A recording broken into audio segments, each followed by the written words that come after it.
ಚಾರ್ವಕ ಗ್ರಾಮದಲ್ಲಿ ನಮ್ಮ ಪುತ್ತೂರು ತಾಲೂಕಿನಲ್ಲಿ ಇಡೀ ಜಿಲ್ಲೆಯಲ್ಲಿ ಚಾರ್ವಕ ಗ್ರಾಮ ಫಸ್ಟ್ ಇದ್ದದ್ದು. ದಕ್ಷಿಣ ಕನ್ನಡ ಜಿಲ್ಲೆಯಲ್ಲಿ ದಕ್ಷಿಣ ಕನ್ನಡ ಜಿಲ್ಲೆಯಲ್ಲಿ ಯಾಕಂದ್ರೆ ಮಂಗಳೂರಿಗೆ ದಿನಕ್ಕೆ 2-3 ಗಾಡಿ ಹೋಗ್ತಿತ್ತು, ಪುತ್ತೂರಿಗೆ ಹೋಗ್ತಿತ್ತು. ಈಗೆಲ್ಲ ಚಾರ್ವಕದವರೆಲ್ಲ ಬಿಟ್ಟಿದ್ದಾರೆ. ನಮ್ಮ ಮನೆಯಲ್ಲಿ ತುಂಬಾ 21 ಜನ ಇದ್ದೇವೆ ನಾವು. ಒಂದು ಮನೆಯಲ್ಲಿ 21 ಜನ ಇದ್ದೇವೆ. 21 ಜನ ಇದ್ದೇವೆ. ಅಲ್ಲ ಇಲ್ಲಿ ಇಲ್ಲ, ಪುತ್ತೂರು ತಾಲೂಕಿನಲ್ಲಿ 21 ಜನ ಇರುವಂತ ಒಂದು ಮನೆ ಅಂದ್ರೆ ಅದು ನಮ್ದೇ ಅಂತ ಎಲ್ಲ ಹೇಳ್ತಾರೆ ನಮಗೆ. ಕಾರಣ ನನಗೆ ಅದೇ ವಾರದಲ್ಲಿ ಒಂದು 13,000 ಆದ್ರೆ ಸಾಧಾರಣ ಒಂದು 50,000 ತಿಂಗಳಿಗೆ. ಹಾಗೆ 5 ತಿಂಗಳಿಗೆ ಒಂದು 2.5 ಲಕ್ಷ 2.5 ಲಕ್ಷ ಆಗ್ತದೆ.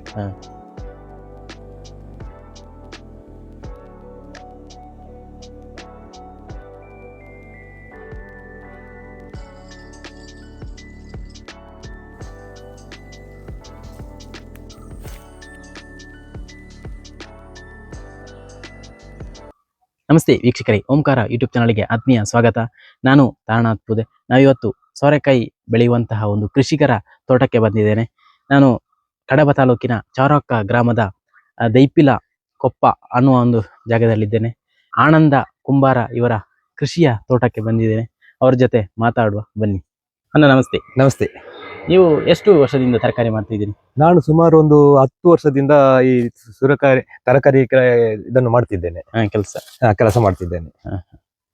ಈಗ ಎಷ್ಟು ಬುಡ ಉಂಟು ಇದರಲ್ಲಿ? ಸಾಧಾರಣ ಇದರಲ್ಲಿ ಒಂದು 20 ಸೆಂಟ್ಸ್ ಜಾಗ ಇರೋದು. ಈ 20 ಸೆಂಟ್ಸ್ ಜಾಗದಲ್ಲಿ ಸರಳ 14 ಬುಡ ಇರ್ತದೆ. 14 ಬುಡ. ಆ 14 ಬುಡದಲ್ಲಿ ಇಡೀ ಇಷ್ಟು ಚಪ್ಪರದಲ್ಲಿ ಉಂಟಲ್ಲ? ಹೌದೌದು. ಅದು ಜಾಸ್ತಿ ಹೋಗ್ತದ? ಈ ತೊಂಡೆಕಾಯಿನ ಎಲ್ಲ ಜಾಸ್ತಿ ಹೋಗ್ತದಲ್ಲ? ಇದು ಅಂದ್ರೆ ಸೆಕೆಗಾಲದಲ್ಲಿ ಇದು ಜಾಸ್ತಿ ಹೋಗ್ತದೆ. ಯಾಕೆಂದ್ರೆ ಈ ತರಕಾರಿಯಲ್ಲಿ ಸೂರ್ಯಕಾಯಿ ತುಂಬಾ ತಂಪು ಇರ್ತದೆ ನೋಡಿ. ಇದು ಆರೋಗ್ಯಕ್ಕೆ ಒಳ್ಳೆಯದು. ಅದರಿಂದ ಬೇಡಿಕೆ ಈಗ ಸ್ವಲ್ಪ ಜಾಸ್ತಿ ಇದೆ. ಈಗ ಒಂದು ಗಿಡದಿಂದ ಒಂದು ಬುಡಕ್ಕೆ ಒಂದು ಎಷ್ಟು ಡಿಫರೆನ್ಸ್ ಇರ್ತದೆ? ಸಾಧಾರಣ ಒಂದು 10 ಫೀಟ್. 10 ಫೀಟ್ ಉಂಟು. 10 ಫೀಟ್. ಬೀಜ ಹಾಕಿ ಎಷ್ಟು ಟೈಮ್ ಅಲ್ಲಿ ಬರ್ತದೆ? ಹೇಗೆ? ಸಾಧಾರಣ 1 ತಿಂಗಳು ಬೇಕಾಗ್ತದೆ. 1 ತಿಂಗಳು ಬೇಕಾಗ್ತದೆ. ಅಂದ್ರೆ ಒಂದು ತಿಂಗಳ ಒಳಗೆ ಬರ್ತದೆ. ಚಪ್ಪರಕ್ಕೆ ಹೋಗುವಾಗಲೇ ಆಗ್ತದೆ ಕಾಯಿ. ನೀವು ರಾಸಾಯನಿಕ ಬಳಸ್ತೀರಾ ಸಾವಯವನ? ಇಲ್ಲ, ನಾವು ಸುಫಲವು ಸ್ವಲ್ಪ ಜಾಸ್ತಿ ಆಗುವುದು. ಯಾಕಂದ್ರೆ ಇದು ಹಾಕದಿದ್ರೆ ಆಗುದಿಲ್ಲ. ಹಾಗೆ ಸಂಬಳ ಆದ್ರೆ ಹಾಕ್ಬೇಕಲ್ಲ. ಹೌದು. ಮತ್ತೆ ಇದು ಯಾರ ಜಾಗದಲ್ಲಿ ಮಾಡೋದು? ನಮ್ಮಲ್ಲಿ ಎಲ್ಲ ಈಗ ತೋಟ ಎಲ್ಲ ಇಟ್ಟು ಜಾಗ ಇರುದಿಲ್ಲ. ಇದೊಂದು ನಮ್ಮ ಕುಟುಂಬದವರದಿ ಜಾಗ. ಅವರು ಕೃಷಿ ಮಾಡುವುದಿಲ್ಲ, ಎಲ್ಲ ಜಾಬಿನಲ್ಲಿದ್ದಾರೆ. ಹಾಗೆ ಇದೊಂದು ಖಾಲಿ ಇದೆ. ಹೌದು. ಇಲ್ಲ ಇದ್ರೆ ನಾನು ನದಿಯ ಇದರ ಬದಿಯಲ್ಲಿ ಜಾಸ್ತಿ ಮಾಡುವುದು. ಈಗ ಅಲ್ಲಿ ಶಾಂತಿ ಮುಗೇರಿನಲ್ಲಿ ಕಿಂಡಿ ಅಣೆಕಟ್ಟಾಗಿ ನೀರು ಸ್ವಲ್ಪ ಜಾಸ್ತಿ ಆಗಿದೆ, ಮಾಡ್ಲಿಕ್ಕೆ ಆಗುದಿಲ್ಲ. ಹೌದು, ನೀರಿನ ತೇವಾಂಶ ಜಾಸ್ತಿ ಇದ್ದ ಕಾರಣ ಮಾಡ್ಲಿಕ್ಕೆ ಆಗುದಿಲ್ಲ. ಹೆಚ್ಚಾಗಿ ನಾವು ಸೂರ್ಯಕಾಯಿ, ಅನಂತರ ಅಲಸಂಡೆ, ಮತ್ತೆ ಬೆಂಡೆಕಾಯಿ, ಮತ್ತೆ ತೊಂಡೆಕಾಯಿ ಮಾಡೋದಿಲ್ಲ. ಇಲ್ಲ, ತೊಂಡೆಕಾಯಿ ಮಾಡ್ಲಿಕ್ಕೆ ಅದು ಚಪ್ಪರ ಬೇಕಾಗ್ತದೆ, ಕೆಲಸ ಕೂಡ ಜಾಸ್ತಿ. ಹೌದೌದು. ಮತ್ತೆ ಕುಂಬಳಕಾಯಿ ಮಾಡ್ತೇವೆ. ಅದರ ಮಧ್ಯದಲ್ಲಿ ಈ ಹರಿವೆ ಪತ್ತಿ ಅಂತ ಹೇಳ್ತೇವಲ್ಲ, ಹರಿವೆ, ಅದನ್ನು ಮಾಡ್ತೇವೆ. ಹಾಗೆ ಎಲ್ಲ ಒಂದು ಸ್ವಲ್ಪ ಸ್ವಲ್ಪ ಎಲ್ಲ ಮಾಡಿಕೊಂಡಿದ್ದೇವೆ. ಈ ಸಲ ಅದೇ ಸ್ವಲ್ಪ ಸೌತೆಕಾಯಿ ಮಾಡ್ಬೇಕಂತ ಇದೆ. ಹಾಗೆ ಸ್ವಲ್ಪ ಎಲ್ಲ ಈಗ ಅದಕ್ಕೆ ಬೇಕಾದ ವ್ಯವಸ್ಥೆ ಎಲ್ಲ ಮಾಡಿ ಇಟ್ಟಿದ್ದೇನೆ. ಇನ್ನೊಂದು ವಾರದಲ್ಲಿ ಎಲ್ಲ ಬೀಜ ಆಗ್ಬೇಕು. ಗದ್ದೆ ಕೆಲಸ. ಹೌದು, ಗದ್ದೆ ಕೆಲಸ ಎಲ್ಲ ಮಾಡ್ತಾ ಇದ್ದೇನೆ ಈಗ. ಈಗ ಇಳುವರಿ ಎಲ್ಲ ಹೇಗೆ ಬರ್ತದೆ ಉಂಟು? ನೋಡಿ, ಇಷ್ಟು ಜಾಗದಲ್ಲಿ ನಾನು ವಾರಕ್ಕೆ 3 ಸಲ ಕೀಳ್ತೇನೆ. ಇದರಲ್ಲಿ ಕೊಯ್ತೇನೆ. ಕೊಯ್ಯುವಾಗ ನನಗೆ ಒಮ್ಮೆ ಕೊಯ್ಯುವಾಗ 1.5 ಕ್ವಿಂಟಲ್ ಸಿಗ್ತದೆ. 1.5 ಕ್ವಿಂಟಲ್ ಸಿಗ್ತದೆ. 3 ಸಲ ಆದ್ರೆ ಸಾಧಾರಣ 4.5 ಕ್ವಿಂಟಲ್ ಸಿಗ್ತದೆ ವಾರದಲ್ಲಿ. ಅಂದ್ರೆ ಈಗ ಅಂಗಡಿಯಲ್ಲಿ ಸಾಧಾರಣ ಫಸ್ಟಿಗೆ 40 ಇತ್ತು, ಈಗ 30 ರೂಪಾಯಿ ಕೊಡ್ತಾರೆ. 30 ಅಂದ್ರೆ ಸಾಧಾರಣ 13,500 ರೂಪಾಯಿ ವಾರಕ್ಕೆ ಬರ್ತದೆ. ಒಳ್ಳೆ ಇನ್ಕಮ್. ಹೌದೌದು. ಇದು ಸರಾಸರಿ ಎಷ್ಟು ಟೈಮ್ ಬರ್ತದೆ? ಇದು ಕಡಿಮೆ ಆದ್ರೆ ಒಂದು 5 ತಿಂಗಳು ಬರ್ತದೆ. 5 ತಿಂಗಳು ಬರ್ತದೆ. ಯಾಕೆಂದ್ರೆ ಅದಕ್ಕೆ ಸರಿಯಾದ ನೀರು, ಗೊಬ್ಬರ, ಮತ್ತೆ ಸರಿಯಾದ ಅದಕ್ಕೆ ಎಲ್ಲ ಇರುವೆಗಳೆಲ್ಲ ಕೂತು ಮದ್ದೆಲ್ಲ ಸಿಂಪಡಿಸೋದೆಲ್ಲ ಕರೆಕ್ಟ್ ಗೊತ್ತಿರ್ಬೇಕು. ಅದು ಗೊತ್ತಿದ್ರೆ ಸರಿ ಆಗ್ತದೆ. ಮತ್ತೆ ನಾವು ಇದನ್ನು ಮಾಡಿದ ನಂತರ ನಾವು ಎಲ್ಲಿ ಹೋಗ್ಬಾರ್ದು, ಮಕ್ಕಳಾಗಿ ನೋಡ್ಬೇಕು. ಕೆಲವರು ಹೌದೌದು. ಹಾಗೆ ಮತ್ತೆ ಈ ನಮ್ಮ ಈ ಪುತ್ತೂರು ಸುಳ್ಯ ಈ ಕಡೆ ಎಲ್ಲ ಬಾರಿ ಕಡಿಮೆ ಕೃಷಿ ಮಾಡುವಂತದ್ದು. ಅಲ್ಲ, ಮೊದಲು ಚಾರ್ವಕ ಗ್ರಾಮದಲ್ಲಿ ತುಂಬಾ ಜನರು ಮಾಡ್ತಿದ್ರು. ಈಗ ಎಲ್ಲ ತೋಟ ಎಲ್ಲ ಇಟ್ಟು ಜಾಗ ಇಲ್ಲ, ಎಲ್ಲ ತೋಟ ಮಾಡಿದ್ದಾರೆ. ಹಾಗೆ ಈಗೆಲ್ಲ ಕಡಿಮೆ ಮಾಡಿದ್ದಾರೆ. ವಾಣಿಜ್ಯ ಬೆಲೆ ಜಾಸ್ತಿ ಮಾಡುವಂತದಲ್ಲ? ಹೌದೌದು. ಈ ಅಡಿಕೆಗೆ ಈಗ ಅದೇ ಜಾಸ್ತಿ ಇರುವುದು. ಅದೇ ಅಡಿಕೆ ಅದೆಲ್ಲ ಜಾಸ್ತಿ ಮಾಡ್ತಾರೆ. ಈಗ ತುಂಬಾ ಘಟ್ಟದಿಂದ ಜಾಸ್ತಿ ಬರ್ತಾರಲ್ಲ.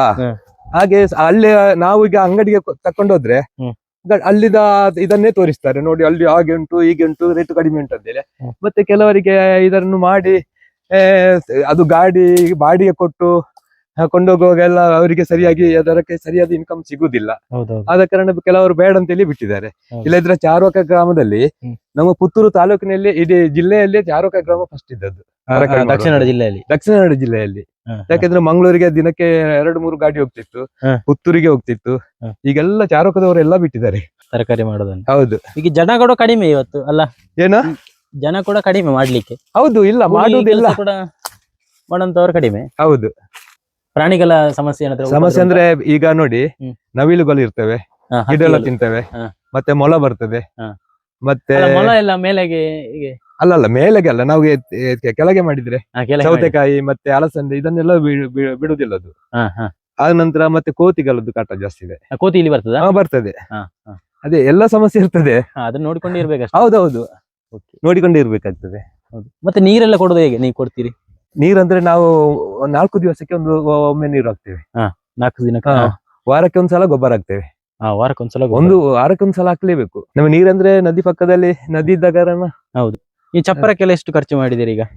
ಚಪ್ಪರ ಅಂದ್ರೆ ಮೊದಲೆಲ್ಲ ಬಿದಿರಿತ್ತಲ್ಲ, ಈಗ ಇಲ್ಲ, ಎಲ್ಲ ನಾಶ ಆಗಿದೆ. ಹೌದು. ಈಗ ತೋಟದಲ್ಲಿ ಎಲ್ಲ ತೆಂಗಿನ ಇದು ಅಡಿಕೆ ಗಿಡ ಎಲ್ಲ ಸಾಯುದು ಜಾಸ್ತಿ. ಹಾಗೆ ಅದನ್ನೆಲ್ಲ ಕಡಿದು ನಾವೀಗ ಚಪ್ಪರ ಮಾಡೋದು. ಇಲ್ಲದ್ರೆ ನಮಗೆ ತುಂಬಾ ಕಷ್ಟ ಆಗ್ತಿತ್ತು. ಈಗ ಇದರಲ್ಲಿ ಎಷ್ಟು ಖರ್ಚಾಗಿದೆ ಇದನ್ನ ಮಾಡ್ಬೇಕಾದ್ರೆ? ಇಲ್ಲ, ಇದರಲ್ಲಿ ಒಂದು ಕಡಿಮೆ ಆದ್ರೆ ಒಂದು 10,000 ರೂಪಾಯಿ ಆಗ್ಬೋದು ಅಷ್ಟೇ ಚಪ್ಪರಕ್ಕೆ. ಯಾಕಂದ್ರೆ ನಾವೇ ದುಡಿಯುವುದರಿಂದ 10,000 ರೂಪಾಯಿ ಆಗ್ಬೋದು ಅಷ್ಟೇ. ಹೊರಗಿನಿಂದ ಜನ ತಂದ್ರೆ ಜಾಸ್ತಿ ಆಗ್ತದೆ. ಇದು ಬೀಜ ಸೆಲೆಕ್ಟ್ ಮಾಡುವಂತದ್ದು ಹೇಗೆ? ನೀವು ಎಲ್ಲಿಂದ ತರ್ತೀರಿ? ಇಲ್ಲ, ನಾನು ಬೀಜ ಮಾಡಿದ್ದನ್ನು ನಾನು ಇಟ್ಟುಕೊಳ್ಳುವುದು, ಹೊರಗಿಂದ ತರ್ಲಿಕ್ಕಿಲ್ಲ. ಅದನ್ನ ಅಷ್ಟೇ ಜೋಪನಾಗಿ ಇಟ್ಟುಕೊಳ್ಬೇಕು. ಇದು ಈಗ ಯಾವ ಜಾತಿಯ ಸೋರೆಕಾಯಿ? ಅಂದ್ರೆ ಕೆಲವು ಸಪುರ ಉದ್ದದ್ದು ಬರ್ತದೆ ಆತರ ಎಲ್ಲ? ಅಲ್ಲ, ಇದರಲ್ಲಿ 2 ಜಾತಿ ಇದೆ ನೋಡಿ. ಉದ್ದದ್ದು ಇರ್ತದೆ ಮತ್ತೆ ಹುರುಟಾಗಿ ಇರ್ತದೆ, 2 ಜಾತಿ ಇರ್ತದೆ. ಅದರಲ್ಲಿ ಹುರುಟು ಜಾತಿಯದ್ದು ಜಾಸ್ತಿ ಇಳುವರಿ ಕೊಡ್ತದೆ. ಹಾಗೆ ಈಗ ಕೆಲವು ಅಂಗಡಿಗೆಲ್ಲ ಜಾಸ್ತಿ ದೊಡ್ಡದಿದ್ರೆ ತಕೊಳ್ಳುದಿಲ್ಲ, ಚಿಕ್ಕದಲ್ಲ. ಇದರಲ್ಲಿ ಏನ್ ಗೊತ್ತಾ, 3/4 kg 1 kg ಒಳಗಡೆ ಆಗ್ಬೇಕಂತ ಅಂಗಡಿಯವರು ಹೇಳ್ತಾರೆ. ದೊಡ್ಡದಾದ್ರೆ ಸೇಲ್ ಆಗುದಿಲ್ಲ, ಬೇಡ ಅಂತ ಹೇಳ್ತಾರೆ. ಹಾಗೆ ಅದಕ್ಕೆ ವಾರಕ್ಕೆ ಒಂದು 3 ಸಲ ಅದನ್ನು ಕೊಯ್ಬೇಕಾಗ್ತದೆ. ದೊಡ್ಡದಾಗ್ತದಲ್ಲ? ಹೌದು, ದೊಡ್ಡದಾಗ್ತದೆ. ನೋಡಿ, ಈಗ ಸ್ವಲ್ಪ ದೊಡ್ಡದಾಗಿದೆ. ಯಾಕಂದ್ರೆ ಅದು ಮೊನ್ನೆ ಆದಿತ್ಯವಾರ ಯಾರು ಹೋಗುದಿಲ್ಲ, ರಿಕ್ಷಾದವರೆಲ್ಲ ಕೊಂಡೋಗ್ಲಿಕ್ಕೆ ಆಗುದಿಲ್ಲ. ನೀವು ಕೊಡುದು ಎಲ್ಲಿಗೆ? ನಾನು ಇಲ್ಲಿಂದ ನಮ್ಮ ಊರಿನಿಂದಲೇ ರಿಕ್ಷಾ ಬಾಡಿಗೆ ಹೋಗ್ತದೆ ಪುತ್ತೂರಿಗೆ.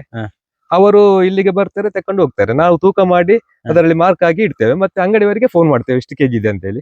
ಹಣ ತರ್ಲಿಕ್ಕೆ ಮಾತ್ರ ನಾವು ಹೋಗುದು. ಹೌದು, ಇಲ್ಲದ್ರೆ ನಮಗೆ ಅದರಲ್ಲಿ ಏನು ಕೆಲಸ ಇಲ್ಲ, ತೂಕ ಮಾಡಿ ಇಟ್ರೆ ಆಯ್ತು. ನಿಮಗೆ ಸುಲಭ ಉಂಟು. ಹೌದು. ಈಗ ಮೊದ್ಲೆಲ್ಲ ನಾವೇ ಕೊಂಡೋಗ್ಬೇಕು. ನಾವೇ ಕೊಂಡೋಗ್ಬೇಕು. ಅದೇ ಅಲ್ಲಿ ಕಷ್ಟ. ಇವತ್ತೆಲ್ಲ ಅದೇ ಅಂತ ಸಮಸ್ಯೆ ಇಲ್ಲ. ಇಲ್ಲ, ಮೊದಲು ಪುತ್ತೂರಿಗೆ ಏನ್ ಗೊತ್ತಾ, ತರಕಾರಿ ಮಾಡಿದ್ರೆ ನಾವು ರಾತ್ರಿ ಹೋಗಿ ಅಲ್ಲಿ ಬೆಳಗಿನವರೆಗೆ ಕಾದು ಆ ನಂತರ ಎಲ್ಲ ಕೇರಳದವರು ಬಂದು ತೆಕೊಂಡು ಹೋಗ್ತಿದ್ರು. ಈಗ ಎಲ್ಲ ಬಿಟ್ಟಿದ್ದಾರೆ ಸಂತೆಗೆ. ಸೋಮವಾರನೇ ಜಾಸ್ತಿ. ಹೌದು, ಈಗ ನಾವು ಅಂಗಡಿಯವರಿಗೆ ಪರ್ಚೇಸ್ ಮಾಡೋದು ಜಾಸ್ತಿ. ಸುಮಾರು ಪುತ್ತೂರಿನಲ್ಲಿ 4-5 ಅಂಗಡಿ ಇದೆ ನನ್ಗೆ. ಅವರೇ ಫೋನ್ ಮಾಡ್ತಾರೆ ಎಷ್ಟು ಕೆಜಿ ಹಾಕಿ ಅಂತ ಹೇಳಿ. ಅದು ಸುಲಭ ಆಗ್ತದೆ ನಮ್ಗೆ. ನಾವಿಲ್ಲಿ ತೂಕ ಮಾಡಿ ಅದರಲ್ಲಿ ಇಂಥ ಅಂಗಡಿಗೆ ಎಷ್ಟು ಕೆಜಿ ಅಂತ ಹೇಳಿ ಅದರಲ್ಲಿ ಬರೆದು ಇಡ್ತೇವೆ ನಾವು ಪೆನ್ ಅಲ್ಲಿ, ಗೋಣಿ ಚೀಲ ಮೇಲೆ. ಅವರು ಆ ರಿಕ್ಷಾದವರು ಕೊಂಡಾಗಿ ಹಾಕಿ ಬಿಡ್ತಾರೆ ಅಷ್ಟೇ. ಆತರ. ಇನ್ನು ಈ ಕೃಷಿ ಮುಗ್ದ ನಂತರ ಏನ್ ಮಾಡ್ತೀರಿ ನೀವು ಈ ಚಪ್ಪರದಲ್ಲಿ? ಇದು ಮುಗಿದ ನಂತರ ಇದರ ಸ್ವಲ್ಪ ಒಣಗಿದ ನಂತರ ಇದನ್ನೆಲ್ಲ ತೆಗಿತೇವೆ ನಾವು. ತೆಗೆದ ನಂತರ ಆ ನಂತರ ಇದು ಉಂಟಲ್ಲ, ಇದೇ ಸೂರ್ಯಕಾಯಿಯನ್ನು ಇನ್ನು ಪುನಃ ಮಾಡ್ತೇವೆ ಇದರಲ್ಲಿ. ಇದೆ ಒಂದೇ ಬೆಲೆ ಇದರಲ್ಲಿ ಮಾಡುದು. ಚಪ್ಪರದಲ್ಲಿ ಇದನ್ನು ಜಾಸ್ತಿ ಮಾಡುದು. ಯಾಕೆಂದ್ರೆ ನಾವು ಕೆಳಗಡೆ ಮಾಡಿದ್ರೆ ಕಾಯಿ ಜಾಸ್ತಿ ಬರ್ತದೆ, ಇಳುವರಿ ಜಾಸ್ತಿ ಬರ್ತದೆ. ಆದ್ರೆ ಅದರಲ್ಲಿ ಹುಲ್ಲಿನಲ್ಲಿ ಎಲ್ಲ ಇರುವೆಗಳು ಕೂತು ಹಾಲಾಗ್ತದೆ ನೋಡಿ. ಈ ತರ ನೋಡಿ, ಇದು ಇರುವೆ ಕೂತದ್ದು. ಹಾಗೆ ಅದು ಹಾಲಾಗ್ತದೆ. ಇದರಲ್ಲಿ ಆದ್ರೆ ಹಾಲಾಗುದಿಲ್ಲ. ಹಾಗೆ ಈಗ ಇದು ಸೊರೆಕಾಯಿ ಎಲ್ಲ ಮದ್ದಿಗೆಲ್ಲ ಹೋಗ್ತದಾ? ಈ ಮದ್ದಿನ ಪ್ರಾಡಕ್ಟ್ ಏನಾದ್ರು ಮಾಡೋದಿದ್ರೆ ಇದಕ್ಕೆ ಆಹಾರಕ್ಕೆ ಬೇಕಾಗಿ ಮಾತ್ರನಾ ಬೇರೆ ಏನಾದ್ರು? ಅಲ್ಲ, ಇದನ್ನು ಜ್ಯೂಸ್ ಮಾಡಿ ಕುಡಿಯುವವರು ಸಹ ಇದ್ದಾರೆ. ಏನಂದ್ರೆ ಇದರ ಸಿಪ್ಪೆ ತೆಗೆದು ಚಿಕ್ಕ ಪೀಸ್ ಮಾಡಿ ಅದಕ್ಕೆ ಮಿಕ್ಸಿಯಲ್ಲಿ ಹುಡಿ ಮಾಡಿ ಅದಕ್ಕೆ ಹಾಲು ಸಕ್ಕರೆ ಹಾಕಿ ಕುಡಿಯುವಂತದ್ದು, ಜ್ಯೂಸ್ ಮಾಡಿ. ಇದು ದೊಡ್ಡ ಒಂದು ಅದೇ ನಮ್ಗೆ ಬೀಜ ಕಿಟ್ಟದ್ದು. ಬೀಜ ಕಿಟ್ಟದ್ದು. ಹಾಗೆ ನಿಮ್ಗೆ ಇದರಲ್ಲಿ ಹೆಲ್ಪ್ ಮಾಡುವಂತಾರೆ ಯಾರು ಈಗ ಮನೆಯ ಸದಸ್ಯರಲ್ಲಿ? ಮನೆ ಅಂದ್ರೆ ನಮ್ಮ ಮನೆಯಲ್ಲಿ ತುಂಬಾ 21 ಜನ ಇದ್ದೇವೆ ನಾವು. ಒಂದು ಮನೆಯಲ್ಲಿ 21 ಜನ ಇದ್ದೇವೆ.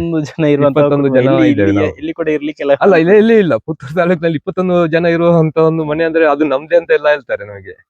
ಯಾಕಂದ್ರೆ ನಾವು ಇನ್ನೊಂದ್ಸಲ ನಿಮ್ಮೊಟ್ಟಿಗೆ ಮಾತಾಡೋಣ. ಯಾಕಂತ ಹೇಳಿದ್ರೆ ನಂಗೆ ಅಪೂರ್ವದಲ್ಲಿ ಅಪೂರ್ವ ಅದು ಕೂಡ. ಈಗ ತಂದೆ ತಾಯಿ ಮಕ್ಕಳು ಅಷ್ಟೇ ಇರುದು ಜಾಸ್ತಿ. ಇರುವುದಿಲ್ಲ, ಯಾಕಂತ ಹೇಳಿದ್ರೆ ಇವತ್ತು ಪರಿಸ್ಥಿತಿ ಆಗುಂಟು. ಹೌದು, ಅಂದ್ರೆ ನಮಗೆ ಸ್ವಲ್ಪ ತೋಟ ಉಂಟು. ಆ ನಂತರ ನಮ್ಮ ಮನೆಯಲ್ಲಿ ಅಣ್ಣನವರು ಮಡಿಕೆ ಕೆಲಸ ಮಾಡ್ತಾರೆ, ಮಣ್ಣಿನ ಮಡಿಕೆ ಅದನ್ನು ಮಾಡ್ತಾರೆ. ಮತ್ತೆ ಅದೇ ತೋಟ ಇದೆ. ಇದೆಲ್ಲ ಆಗುವಾಗ ನಮಗೆ ನಾನು ತರಕಾರಿ ಮಾಡ್ತೇನೆ ಹೀಗೆ. ಮತ್ತೆ ಕೆಲವರು ಹೀಗೆ ಕೆಲಸಕ್ಕೆ ಹೋಗ್ತಾರೆ ಹೊರಗೆ, ಹಾಗೆ ನಮಗೆ ಅದೇ ಅದರಿಂದ ಸ್ವಲ್ಪ ಎಲ್ಲ ಸುಲಭ ಆಗ್ತದೆ. ಹೌದೌದು, ಈಗ ಅವರು ಕೂಡ ಹೆಲ್ಪ್ ಮಾಡ್ತಾರೆ ಬಂದು. ಹೌದು, ಮಾಡ್ತಾರೆ. ಮನೆಯವರು ಹೆಲ್ಪ್ ಇಲ್ಲದ್ರೆ ಯಾವ್ದಾಗುದಿಲ್ಲ ಅಲ್ಲ. ಹೌದೌದು. ನಿಮ್ಗೆ ಈ ಸೀಸನ್ ಅಲ್ಲಿ ಎಷ್ಟು ಉಳಿಬಹುದು ಇದರಲ್ಲಿ? ಸಾಧಾರಣ ನನಗೆ ಅದೇ ವಾರದಲ್ಲಿ ಒಂದು 13,000 ಆದ್ರೆ ಸಾಧಾರಣ ಒಂದು 50,000 ತಿಂಗಳಿಗೆ. ಹಾಗೆ ಹಾಗೆ 5 ತಿಂಗಳಿಗೆ ಒಂದು 2.5 ಲಕ್ಷ. 2.5 ಲಕ್ಷ ಆಗ್ತದೆ. ಒಳ್ಳೆ ಸಂಬಳ, ಯಾಕಂದ್ರೆ ಕೃಷಿಯಲ್ಲಿ ಕೂಡ ಒಳ್ಳೆ ಜೀವನ ಮಾಡ್ಲಿಕ್ಕೆ ಆಗ್ತದೆ. ಯಾಕಂದ್ರೆ ಇವತ್ತು ಖಾಲಿ ಸಿಟಿಯಲ್ಲಿ ಹೋಗಿ ದುಡಿದ್ರೆ ಮಾತ್ರ ದುಡ್ಡು ಅಂತ ಕೆಲವರು ಯೋಚನೆ ಮಾಡ್ಕೊಂಡಿದ್ದಾರೆ. ಈ ಕೃಷಿಯಲ್ಲಿ ಕೂಡ ಅಷ್ಟೇ ದುಡಿಬಹುದು ಅಂತ ಹೇಳಿ ನಿಮ್ಮನ್ನು ನೋಡಿದ ಮೇಲೆ ನಂಗೆ ಗೊತ್ತಾಯ್ತು. ಅಂದ್ರೆ ನಾನು ಶಾಲೆ ಬಿಟ್ಟುಂಟಲ್ಲ, ನಾನು ಶಾಲೆ ಬಿಟ್ಟಾದ ನಂತರ ಅದೇ ಈ ಹೋಮ್ ಗಾರ್ಡ್ಸ್ ಒಂದು 19 ವರ್ಷ ಮಾಡಿದ್ದೇನೆ. ಹೋಮ್ ಗಾರ್ಡ್ಸ್ ಅಲ್ಲಿ ಡ್ಯೂಟಿ ಮಾಡಿ ಆ ನಂತರ ಕೃಷಿ ಇಲಾಖೆಯಲ್ಲಿ ಒಂದು 2 ವರ್ಷ, ಅಬಕಾರಿ ಇಲಾಖೆಯಲ್ಲಿ 2 ವರ್ಷ, ಇನ್ಫೋಸಿಸ್ ಅಲ್ಲಿ 2 ವರ್ಷ ಮಾಡಿದ್ದೇನೆ. ಇನ್ಫೋಸಿಸ್ ಅಲ್ಲಿ ಎಂತ ಕೆಲಸದಲ್ಲಿ? ಅದು ಮಿಲಿಟರಿ ಅವರೊಟ್ಟಿಗೆ ಸೆಕ್ಯೂರಿಟಿ ಆಗಿ. ಆನಂತರ ಎಲ್ಲ ಯಾವ್ದು ಬೇಡ ನನಗೆ ಅಂತ ಹೇಳಿ ನಾನು ಅದೇ ಕೃಷಿ ಮಾಡುವಂತ ಹೇಳಿ ಇದಕ್ಕೆ ಬಂದದ್ದು. ಇದೆ ಕೃಷಿ ಮಾಡುವಂತ ಹೇಳಿ, ತರಕಾರಿ ಮಾಡುವಂತ ಹೇಳಿ. ಈಗ ಎಷ್ಟು ವರ್ಷ ಆಯ್ತು ಇದನ್ನು ಮಾಡೋದು? ಈಗ ನಾನೊಂದು 10 ವರ್ಷ ಅಥವಾ 15 ವರ್ಷ ಆಗ್ಬಹುದು ಇದನ್ನು ಮಾಡುದು. ಇಲ್ಲಿ ಜಾತ್ರೆ ಸಮಯದಲ್ಲೆಲ್ಲ ಇಲ್ಲಿ ದೈಪಿಡದ ಜಾತ್ರೆ ಎಲ್ಲ ಆಗ್ತದೆ. ಹೌದು, ಆ ಸಮಯದಲ್ಲಿ ಕೂಡ ಇದು ಇರ್ತದ? ಅದೇ ನಾನು ಹೇಳಿದ್ದು, ಫೆಬ್ರವರಿ ತಿಂಗಳಲ್ಲಿ ಬಂದ್ರೆ ನಿಮ್ಗೆ ಇನ್ನು ಈ ಗದ್ದೆಯಲ್ಲಿ ತುಂಬಾ ಇರ್ತದೆ, ನನ್ನದು ಫುಲ್ ಇರ್ತದೆ. ಯಾವಾಗ ಬಂದ್ರೆ ಹಾಗೆ ಎಲ್ಲ ತೋರಿಸಬಹುದು. ಕೊರೋನಾ ಒಂದು ಸಮಯದಲ್ಲಿ ಈ ತರಕಾರಿ ಎಲ್ಲ ಸೇಲ್ ಮಾಡ್ಲಿಕ್ಕೆ ತುಂಬಾ ಕಷ್ಟ ಇತ್ತು. ಅಂದ್ರೆ ನಾನು ತುಂಬಾ ಅವಾಗ ಅಗಲಕಾಯಿ ಎಲ್ಲ ಮಾಡಿದ್ದೇನೆ, 3-4 ಕ್ವಿಂಟಲ್ ಎಲ್ಲ ನಮ್ಮ ತೆಂಗಿನ ಬುಡಕ್ಕೆ ಹಾಕಿದ್ದೇನೆ. ಅವಾಗ ಏನ್ ಮಾಡಿದ್ದು ಗೊತ್ತಾ, ನನ್ಗೆ ಉಪಾಯ ಇಲ್ಲದಾಯ್ತು ಏನ್ ಮಾಡುದು ಅಂತೇಳಿ. ಆವಾಗ ನಮ್ಮ ಕಡಬದಲ್ಲಿ ಸೊಸೈಟಿಯವರು ರೇಷನ್ ಸೇಲ್ ಮಾಡ್ತಾರಲ್ಲ, ಅವ್ರು ಫೋನ್ ಮಾಡಿದ್ರು, ಸೆಕ್ರೆಟರಿ ನಿಮ್ಮ ಊರಿನ ತರಕಾರಿ ಇದ್ರೆ ನೀವು ತೆಕೊಂಡು ಬನ್ನಿ ಅಂತೇಳಿ. ಅವಾಗ ಗಾಡಿಯಲ್ಲಿ ಹೋಗ್ಲಿಕ್ಕೆ ಗೊತ್ತಿಲ್ಲ, ಆದ್ರೂ ನಾನು ತೆಕೊಂಡು ಹೋಗಿ ಅಲ್ಲಿ ಸೇಲ್ ಮಾಡ್ತಿದ್ದೆ. 3-4 ಸಲ ನಾನು ಅಲ್ಲಿ ಸೊಸೈಟಿಯಲ್ಲಿ ಕೊಂಡೋಗಿ ಸೇಲ್ ಮಾಡಿದ್ದೇನೆ. ಆ ನಂತರ ಮಂಗಳೂರಿಗೆ ಒಂದು 2-3 ಸಲ ಗಾಡಿ ಮಾಡಿ ತೆಕೊಂಡು ಹೋಗಿದ್ದೇನೆ. ಅಲ್ಲಿ ಹೋದ ನಂತರ ನನಗೆ ಹೆದರಿಕೆ ಆಯ್ತು, ಯಾಕಂದ್ರೆ ಯಾರು ಮಾಸ್ಕ್ ಹಾಕುವುದಿಲ್ಲ, ಏನಿಲ್ಲ. ಅಂತ ಹೇಳಿದ್ರೆ ಹೌದು, ಇನ್ನು ಬೇಡ, ನನಗೆ ಹಣ ಇಲ್ಲದ್ರೂ ಆಗ್ಬಹುದು ಅಂತ ಹೇಳಿ ನಾನು ಅಲ್ಲಿ ಸಹ ಹೋಗುದನ್ನು ನಿಲ್ಲಿಸಿದ್ದೇನೆ. ಆ ನಂತರ ಸ್ವಲ್ಪ ಮನಸ್ಸು ಹಾಳಾಯ್ತು, ಇನ್ನು ಮಾಡಿದ್ರೆ ಹೇಗೆ ಏನಂತೇಳಿ. ಮತ್ತೆ ಕೊರೋನಾ ಎಲ್ಲ ಹೋಯ್ತಲ್ಲ, ಬೇಡ ಇನ್ನು ಶುರು ಮಾಡುವ, ಪುನಃ ಶುರು ಮಾಡಿದ್ದು. ಹಾಗೆ ನೀವು ಕುಂಬಳಕಾಯಿ ಕೂಡ ಈ ಚಪ್ರದಲ್ಲಿ ಬೆಳೆದಿದ್ದೀರಲ್ಲ? ಅಲ್ಲ, ಕುಂಬಳಕಾಯಿ ಅಂದ್ರೆ ಅದು ನಾವು ಬೀಜ ಹಾಕುವಾಗ ಅದೇನೋ ಒಂದು ಬಂದಿದೆ ನೋಡಿ, ಅದು ಇದರಲ್ಲಿ ಆಗುದಿಲ್ಲ. ಈ ಸೂರ್ಯಕಾಯಿ ಜೊತೆಯಲ್ಲಿ ಅದು ಆಗುದಿಲ್ಲ, ಅದಕ್ಕೆ ತುಂಬಾ ವಿರೋಧಂತೆ. ಹಾಗೆ ನೋಡಿ 2 ಕಾಯಿ ಆದ್ದು, ಆನಂತರ ಸತ್ತು ಹೋಯ್ತು. ಅದು ಸತ್ತೋಯ್ತು. ಅದು ಜಾಸ್ತಿಯಾಗಿ ನೆಲದಲ್ಲಿ ಆಗುದು. ಕಳೆದ ವರ್ಷ ನಾನು ಮಾಡಿದ್ದೇನೆ, ಅದಕ್ಕೆ ಸ್ವಲ್ಪ ಮಾರ್ಕೆಟ್ ಕಡಿಮೆ, ಅಂದ್ರೆ ಒಂದು 20ರಿಂದ 25 ಒಳಗೆ ಇರ್ತದೆ ಮಾರ್ಕೆಟ್ ಅಷ್ಟೇ. ಕುಂಬಳಕಾಯಿ ಮತ್ತು ಸೂರ್ಯಕಾಯಿ ತುಂಬಾ ಆರೋಗ್ಯಕ್ಕೆ ಒಳ್ಳೆದಂತ ಹೇಳ್ತಾರೆ. ಹೌದೌದು, ಉಷ್ಣಾಂಶ ಇಲ್ಲ, ಅದು ತಂಪಾಗಿರ್ತದೆ. ಹೌದು, ಅದು ಬೇಸಿಗೆಲ್ಲ ಜಾಸ್ತಿ ತರಕಾರಿ. ಹೌದೌದು. ಇದರ ಬೀಜ ಹಾಕ್ಲಿಕ್ಕೆ ಸೂಕ್ತ ಸಮಯ ಯಾವಾಗ ಅಂತ? ಬೀಜ ಯಾವಾಗ್ಲೂ ಹಾಕಬಹುದು, ಮಳೆಗಾಲದಲ್ಲಿ ಮಾತ್ರ ಆಗುದಿಲ್ಲ. ಮಳೆಗಾಲದಲ್ಲಿ ಅಂದ್ರೆ ಅದು ನೀರು ಜಾಸ್ತಿ ನಿಂತ್ರೆ ಅದು ಸಾಯ್ತದೆ. ಆದ್ರೆ ನೀವು ಹಾಕುವಂತ ಸಮಯ? ನಾನಂದ್ರೆ ಸಾಧಾರಣ ಅಕ್ಟೋಬರ್ ತಿಂಗಳಲ್ಲಿ. ಅಕ್ಟೋಬರ್ ತಿಂಗಳಲ್ಲಿ, ಅಕ್ಟೋಬರ್, ನವೆಂಬರ್, ಡಿಸೆಂಬರ್, ಜನವರಿ, ಫೆಬ್ರವರಿ ತನಕ ಇರ್ತದೆ.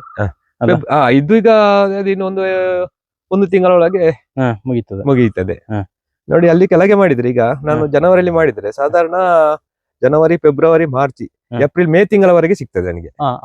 ಆ ಸೈಡ್ ಅಲ್ಲಿ ಎಂತ ಮಾಡೋದು ನೀವು? ಅದರಲ್ಲಿ ಅಲಸಂಡೆ, ಆನಂತರ ಸೌತೆಕಾಯಿ, ಬೆಂಡೆಕಾಯಿ, ಅದೇ ಹರುವೆ ಗಿಡ, ಮತ್ತೆ ಕುಂಬಳಕಾಯಿ, ಎಲ್ಲ ಬಗೆಯನ್ನು ಸ್ವಲ್ಪ ಸ್ವಲ್ಪ ಮಾಡುವುದು. ಯಾಕೆಂದ್ರೆ ಒಂದೇ ಹಣ್ಣು ಮಾಡಿದ್ರೆ ಏನು ಪ್ರಯೋಜನ ಇಲ್ಲ. ಎಲ್ಲ ಕೇಳ್ತಾರಲ್ಲ, ಅದುಂಟ ಇದುಂಟ ಅಂತ ಹೇಳಿ ಅಂಗಡಿ ಹೋದಾಗ ಅದನ್ನೆಲ್ಲ ಕೇಳ್ತಾರೆ. ಆವಾಗ ಸ್ವಲ್ಪ ಇದ್ದದನ್ನು ಕೊಡುವುದು. ಇಳುವರಿ ನಮಗೆ ಸಹ ಅದರಲ್ಲಿ ಬರ್ತದೆ.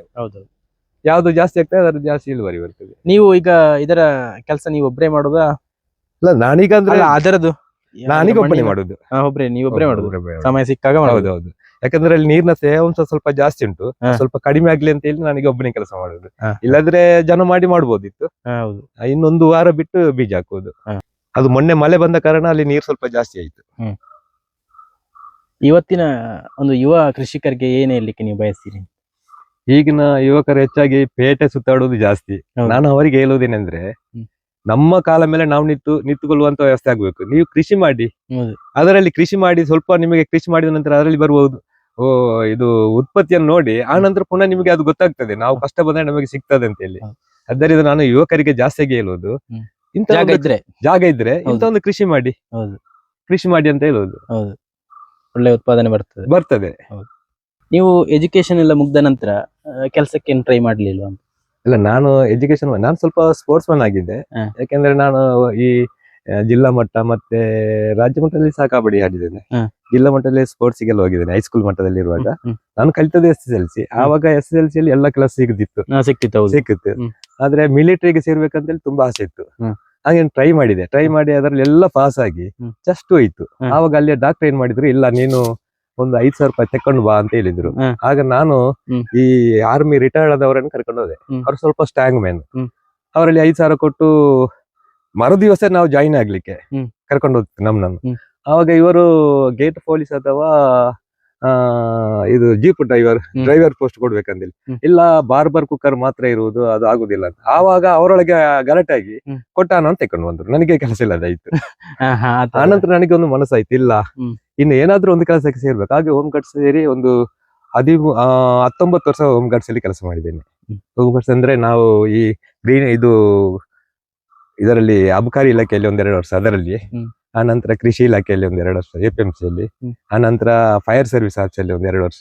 ಹೀಗೆಲ್ಲ ಅನುಭವ ಆಗಿದೆ. ಕರ್ನಾಟಕದ ಎಲ್ಲಾ ಕಡೆ ನಾವು ಸುತ್ತಾಡಿದ್ದೇವೆ. ಆನಂತರ ನಂತರ ನಾನು ಇನ್ಫೋಸಿಸ್ ಗೆ ಟ್ರೈ ಮಾಡಿದೆ. ಅಲ್ಲಿ ಎಲ್ಲ ಆರ್ಮಿಯವರು ಜಾಸ್ತಿ ಇರುವುದು. ಇನ್ಫೋಸಿಸ್ ಅಲ್ಲಿ ಅಂದ್ರೆ ಅದು ಮಿಲಿಟರಿ ಅವರು ಜಾಸ್ತಿ ಕೆಲಸ ಮಾಡುವುದು. ಅವರ ಜೊತೆಯಲ್ಲಿ ಕೆಲಸ ಮಾಡಿದೆ. ಅಲ್ಲಿ ಸಹ ಸ್ವಲ್ಪ ಹೆಸರಿತ್ತು ನನಗೆ. ಆದ್ರೆ ಏನು, ನನ್ನದಂದ್ರೆ ನಾನು ಮದುವೆ ಆಗಿ ಸ್ವಲ್ಪ ಒಂದು 10-18 ವರ್ಷ ಆಯ್ತು. ಅವಾಗ ನನ್ನ ಮಿಸ್ಸಸ್ಸಿಗೆ ಸ್ವಲ್ಪ ಮನಸ್ಸಿಗೆ ಬೇಜಾರಾಯ್ತು, ಮಕ್ಕಳಿಲ್ಲ ಅಂತ ಹೇಳಿ. ಅವಾಗ ನನಗೆ ಸಹ ಬೇಡ, ಯಾವ್ದು ಬೇಡ ಅಂತ ಹೇಳಿ ನಾನು ಕೆಲಸ ಬಿಟ್ಟು ಬಂದು ಬೇಡ ಮನೆಯಲ್ಲಿ ಇರುವಂತ ಹೇಳಿ ಇದನ್ನು ಶುರು ಮಾಡಿದ್ದೆ. ತರಕಾರಿ. ಇಷ್ಟು ಹೊತ್ತು ನನ್ನ ಜೊತೆ ಸೋರೆಕಾಯಿ ಕೃಷಿಯನ್ನು ಯಾವ ರೀತಿ ಮಾಡಬಹುದು ಅನ್ನುವ ಒಂದು ವಿಚಾರವನ್ನು ನನ್ನ ಜೊತೆ ಹಂಚಿಕೊಂಡಿದ್ದೀರಾ. ನಿಮಗೆ ಧನ್ಯವಾದಗಳು.